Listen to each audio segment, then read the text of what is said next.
दरबार खोला रही अछि केवल दुखी कपाई लो तुलसी केवल दुखी कपाई बेलपत्र से तो निवेदन पत्र दुख पदे लेखा खाई लो तुलसी दुख पदे लेखा खाई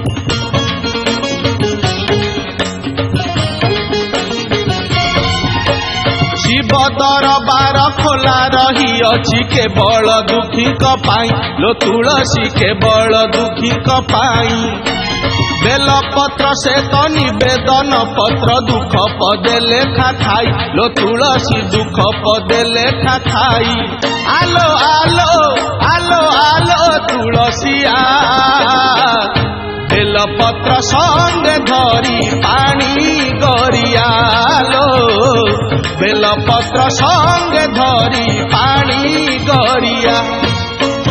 आलो तुलसी मंदिर जीवा दुख पकेईकी सुख आनिबा